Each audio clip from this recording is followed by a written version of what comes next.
Vous êtes-vous déjà demandé ce qui se passerait si notre gore génial roi démon, Muzan Kibutsuji, renaissait avec tous ses souvenirs? Réussirait-il enfin à conquérir le soleil et à prendre le contrôle du monde cette fois-ci ou non? Eh bien, parlons du cauchemar ultime. Dans la chronologie originale, Muzan Kibutsuji était un vrai perdant qui s'est caché pendant des siècles après que Yorichi a failli le tuer. Mais dans cette chronologie, Muzan renaît avec chaque souvenir de ces 13 entailles qui ont marqué son âme. Il ouvre les yeux et pense d'abord que tout ce qui lui est arrivé n'était qu'un mauvais rêve. Mais au fil du temps, il tombe malade. Il réalise qu'il a déjà vécu tout cela. Il sait qu'il est destiné à devenir le roi des mondes dans quelques courtes années. Finalement, le médecin transforme à nouveau Muzan en démon. Mais cette fois, il se souvient qu'il ne doit pas tuer ce médecin immédiatement. Il sait que le médicament fonctionne, mais qu'il a besoin de temps. Il sait aussi que ce médecin pourrait l'aider à obtenir l'immunité au soleil, mais cela ne rendrait pas l'histoire très intéressante, n'est-ce pas? Si Muzan obtenait l'immunité au soleil aussi facilement. Supposons que cette fois, le médecin ressente le mal qui habite Muzan. Il réalise quelles sont les intentions de cet homme et craint qu'il ne tue des gens à l'avenir. Alors il refuse de donner à Muzan le traitement contre l'immunité au soleil et ne fournit aucune information sur le lys araignée bleu. Cela rend Muzan furieux. Au lieu d'essayer de le persuader, Muzan tue le médecin instantanément. Il sait que Tanjiro et Nezuko finiront par naître, et comme il possède le potentiel d'immunité au soleil, il se contentera de les consommer le moment venu. À partir de là, l'histoire suit la chronologie originale jusqu'à la formation du corps des pourfendeurs de démons. Cette fois, Muzan est pleinement conscient de l'existence de Yoriichi. Il se souvient de la sensation de la lame de Yoriichi comme un soleil miniature le traversant, alors il pense à changer toute l'histoire du monde. Il décide que s'il ne peut pas vaincre le soleil, il volera sa lignée. Au lieu de transformer des criminels au hasard en démons, Muzan passe ses premières années à traquer la famille Tsugikuni. Il ne les tue pas. Au lieu de cela, il utilise ses connaissances millénaires en médecine et en manipulation pour devenir le médecin en chef de la famille. Il s'assure que Yoriichi et Michikatsu naissent dans un foyer qui est secrètement un laboratoire. Alors que Yoriichi est encore un tout petit, Muzan entame un processus d'harmonisation. Il ne leur injecte pas du sang de démons purs qui créent des monstres. Il utilise des quantités microscopiques de sa propre essence pour fusionner avec leur ADN humain. Il veut créer un être hybride qui possède le pouvoir de la respiration d'un dieu et l'immortalité d'un démon. Mais il se heurte à un obstacle car le corps de Michikatsu accepte le sang, alors que celui de Yoriichi le rejette naturellement. La respiration solaire dans les veines de Yoriichi est si pure qu'elle agit comme une fournaise interne et brûle instantanément l'influence de Muzan. Muzan réalise qu'il ne pourra jamais contrôler Yoriichi, alors il imagine une stratégie plus sombre. Il concentre toute son attention sur Michikatsu. Il nourrit la jalousie du garçon depuis l'âge de 5 ans. Il dit à Michikatsu que Yoriichi est une erreur divine qui doit être corrigée. À l'adolescence, Michikatsu n'est plus seulement un samouraï, il est le plus grand chef-d'œuvre de Muzan. C'est un humain capable d'utiliser le souffle de la lune, mais doté de la régénération d'une lune supérieure. Le jour de la grande confrontation arrive, et cette fois, Muzan ne s'enfuit pas. Il se tient au centre d'une forêt de bambous, attendant que Yoriichi le trouve. Mais quand Yoriichi arrive, il ne trouve pas un monstre. Il trouve son frère debout, côte à côte avec un homme qui ressemble à un érudit. La bataille qui s'ensuit est le combat le plus intense de l'histoire de l'existence. Ce n'est pas Muzan contre Yoriichi, c'est Yoriichi contre l'éclipse. Muzan a développé un moyen de relier son propre système nerveux à celui de Michikatsu. Chaque mouvement que fait Yoriichi est traité par les 7 cerveaux de Muzan, puis transmis instantanément aux muscles de Michikatsu. Michikatsu se déplace avec la vitesse d'un démon, mais la technique d'un maître. Yoriichi est contraint de dépasser ses limites. Il réalise que pour gagner, il devra tuer son propre frère.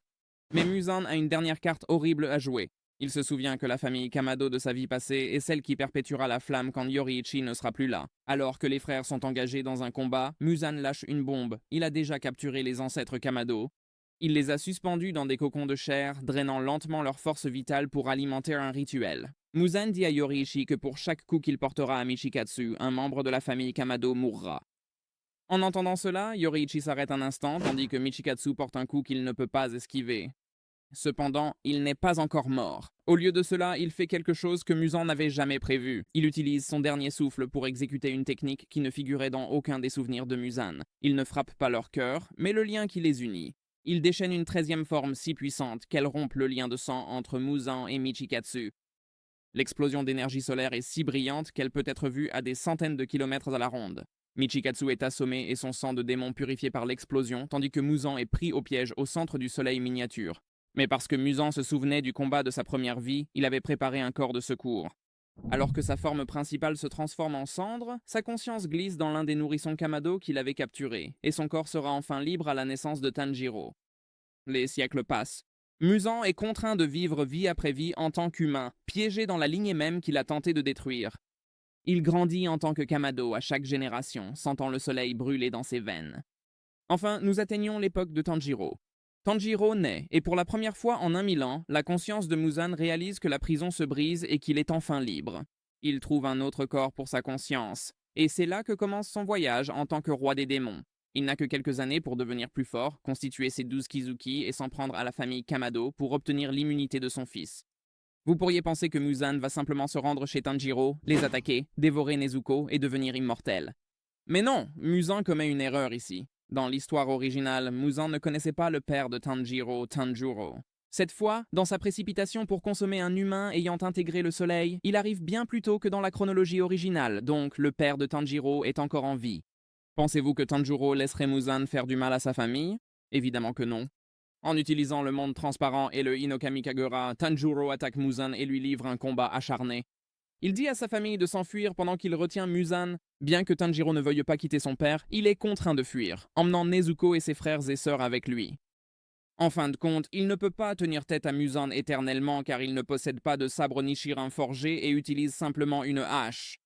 Finalement, Muzan le vainc, et il est tellement aveuglé par sa haine pour les boucles d'oreilles Hanafuda qu'il tue Tanjiro avec l'intention de l'anéantir, sans jamais réaliser que s'il avait transformé Tanjiro en démon ou consommé son sang correctement, il aurait pu obtenir l'immunité au soleil à ce moment-là. Bien que ce ne soit pas confirmé dans la série, il y a 99% de chances que Tanjiro aurait pu conquérir le soleil. Muzan a commis une erreur. Maintenant, il ne connaît pas la position de Tanjiro.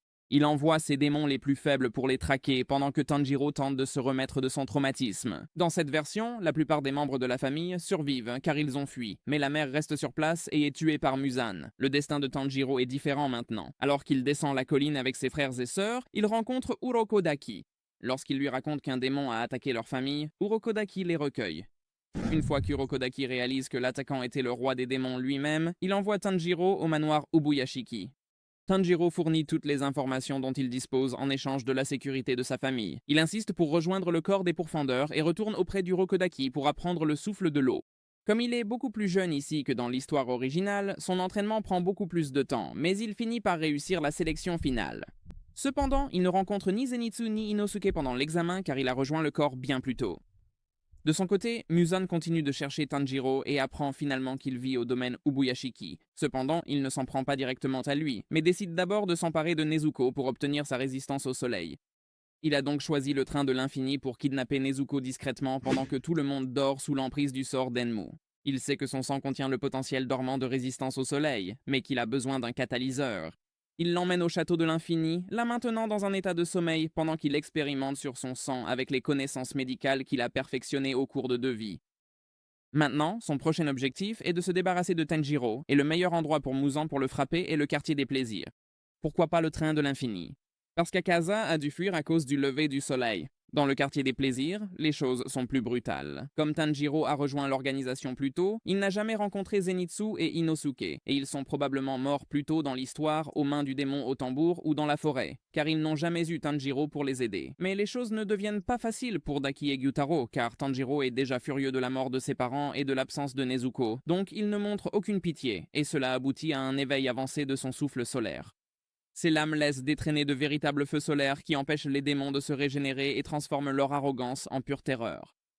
Après cet incident, il accélère son entraînement car il ne leur reste que peu de temps avant que l'expérience de Muzan ne soit terminée et qu'il ne dévore enfin Nezuko. Ainsi, tout le corps des pourfendeurs de démons se rassemble et élabore un plan pour affronter Muzan avant que cela n'arrive.